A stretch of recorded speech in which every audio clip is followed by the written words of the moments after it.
So the other day we talked about how Ronna McDaniel was hired by, it was MSNBC and NBC. She was going to, be on both of those channels. Then we got word, well, she's not going to be on MSNBC, but she will be on NBC. And suffice to say, there was a revolt by a lot of the people who work at MSNBC and NBC. And to my surprise, they were all very vocal in their disdain and disgust at the notion that this woman would be working for the company. And so I'll get to the update on that in a minute. But just know, originally we had Chuck Todd, or as I call him, Human Oatmeal. He came out and argued sort of forcefully against it on air. You had many others do the same thing. Morning Joe, who, for those of you who don't know, is like the darling over there at MSNBC. Him and Mika came out and also were really against hiring her. And everything just sort of fell apart for Ronna McDaniel from then. But the one who added her voice to the chorus and maybe had the biggest impact, it's arguable whether it's Morning Joe or her, but Maddow kind of comes out here and nukes McDaniel from orbit. So again, let's watch some of this, and then I'm going to give you the update as to what went down. The person who was the head of the Republican Party during Donald Trump's time in office, and during his effort to throw out the election result and stay in power anyway, and during his effort to run for election again after having done that, is Ronna Romney McDaniel. And she pitched in and helped. She helped set in motion the part of the plot that involved sending fake Trump electors to Congress from states that Trump did not win. So Republicans in Washington could use those fake, fraudulent elector slates to contend that maybe Trump did win those states, even though he didn't. And don't believe me on that. There she is on page 23 and page 27 of the federal indictment charging Donald Trump with conspiring to defraud the United States. There's her personal appearance in this scene of the crime, as alleged by the U.S. Justice Department in this ongoing criminal case. In Michigan, where the fake electors are themselves now on trial, she told the state of Michigan in writing explicitly, do not certify the election results. The Detroit News has reported that with Donald Trump on the phone with her, she directed Michigan election officials to not certify the vote. She told them, quote, do not sign it. We will get you lawyers. She pitched in. She was part of the project. And what was the project? It was to use the power of the Republican Party, Republican officials in the states, Republican office holders in Washington, the national Republican Party that she runs, to use the party's power to reject election results, to take over the government and hold power by other means. And this project is now ongoing, right? Now the project is to tell the American people that those efforts around the 2020 election were righteous. That 2020 election, it wasn't okay. Those election results were not correct. We shouldn't believe American elections. We shouldn't believe American elections are real elections.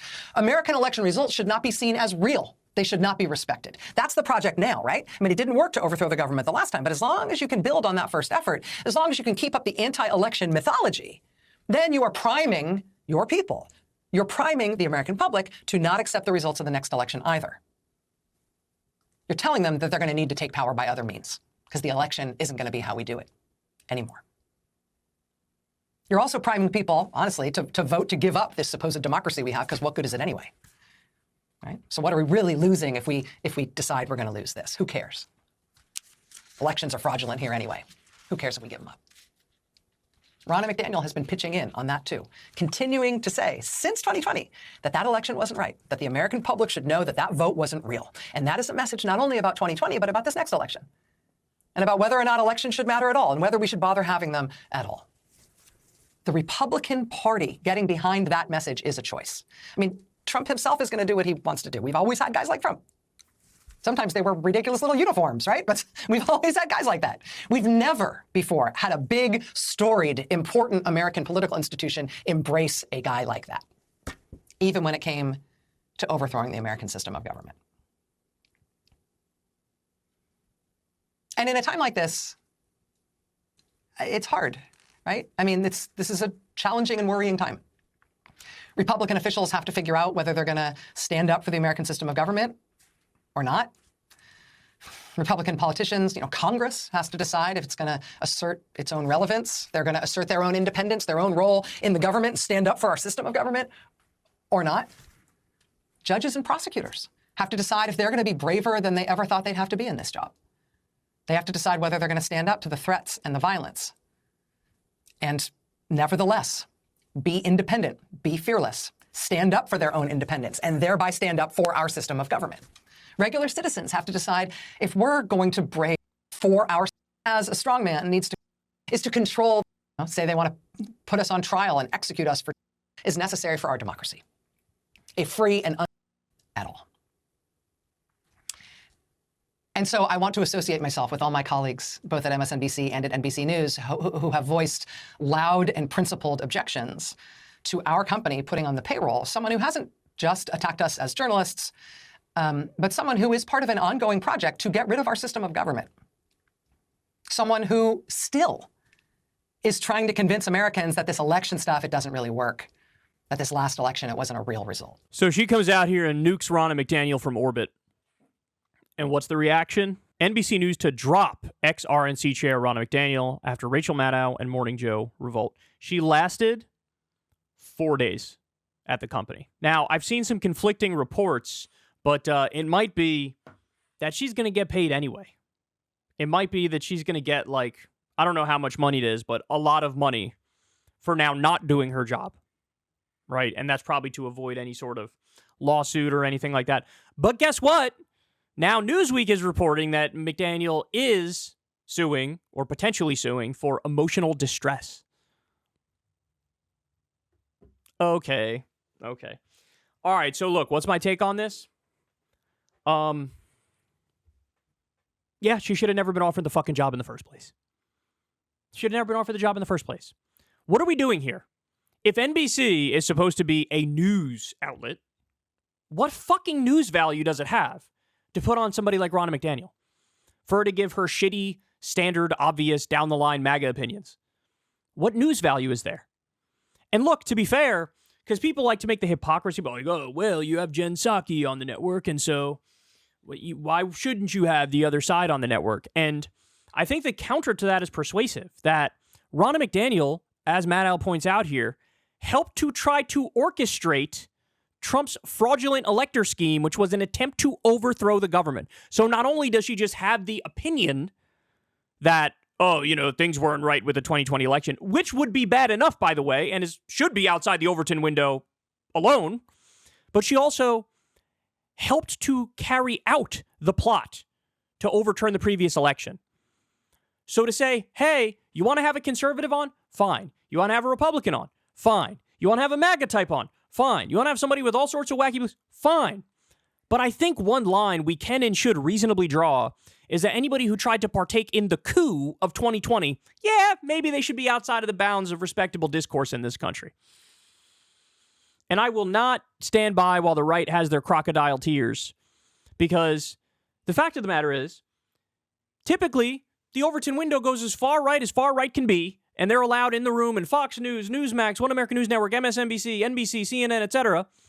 And how many Bernie supporters are there on those networks? How many communists? How many socialists? Open socialists. How many of them are there? How many? Literally zero. And so the whole oh no, you're free speech and you got to let them on and you're being censorious and this and that. Hey, look, I'll make a deal with you.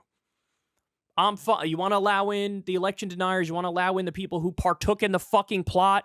Okay, but if and only if they are counterbalanced with the exact same number, with the same frequency and regularity of Bernie supporters and people even further left, socialists, communists. Are we going to do the whole free speech thing, or are we not going to do the whole free speech thing? Okay, clearly we're not doing that. So then what are we doing here? If you want to at least theoretically be a news network, why would you bring on somebody who has literally zero fucking news value? She's not a reporter. She's not a journalist. None of that. You know that when she goes out there, what she's going to say, just fucking copy and paste it from whatever the Republican Party memo is on that day. So what are we doing here? What are we doing? So look, I mean, I actually agree with all the people who sort of flipped out over this. All the people who were like, fuck this. Because look, we've seen it time and time again. These people have failed up repeatedly. I'm done with that. I'm sick of that. Now, look, you want to say as well, Ronna McDaniel, the reason she's not going to do the job here. This isn't what she does. You wouldn't hire a dentist to fix your car, so you shouldn't hire a right-wing propagandist to do news. You want to say, hey, Kyle, cool, but maybe we should do some spring cleaning at these places, at these news agencies anyway, because she ain't the only one who wouldn't do the job. That I'd say I totally agree with, right? Maddow was a big proponent of Russiagate. Russiagate turned out to be a crock of shit. She went full conspiratorial brain. She was the left-wing. She was the liberal version of Alex Jones. And I think it's fair to say, you're supposed to be in the news business. You weren't doing fucking news. You were wildly speculating. It's time for your ass to step aside. I'd be fine with that. Morning Joe is a gaggle of a bunch of idiots, jackals and hyenas making stupid points all morning. You want to get rid of them? Fine, I'm fine with that. But I'm not going to shed a tear for fucking Ronna McDaniel not getting $100,000 multi-million-dollar gig at NBC and MSNBC. As far as I'm concerned, all the people who directly participated in trying to overthrow an election which was verified over 60 times by the courts, they can fuck right off. Not only should they not be in media, they shouldn't be anywhere near anything involving politics at all. No interest in it. So, look, I'm fine with drawing a clean line around any people who participated in an attempt to overthrow an election. Yeah, gonzo. Gone. I will say also, people like Nicole Wallace, they can shut the fuck up, right? Because Nicole Wallace was part of the Bush administration. The endless litany of war criminals and torturers, one after the other. She was their paid hack and propagandist. So I would object to her when she came on too. I'd be like, what the fuck are you doing bringing her on? What is this? Again, this isn't news. She's not a reporter. She's not a journalist. She's a total fucking hack who's wrong about everything. What are we doing here?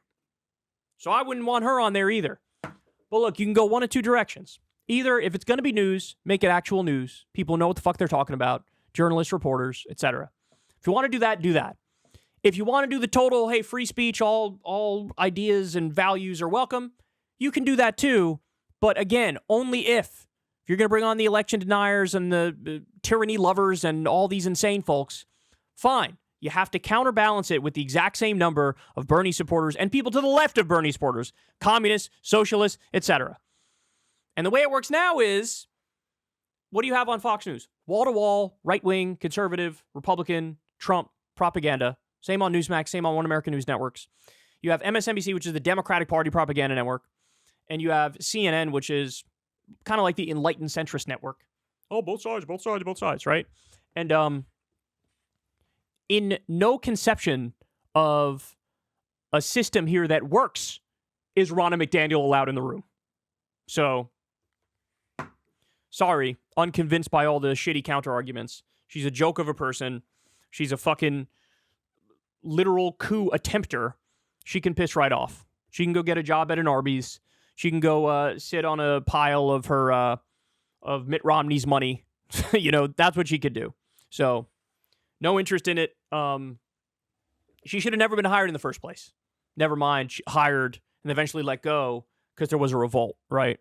But I will say, it does say a lot about the Maddow types and the Morning Joe types that it's like they're okay with Nicole Wallace, person from the administration that was packed full of war criminals and torturers, one of the worst presidents literally of all time in U.S. history.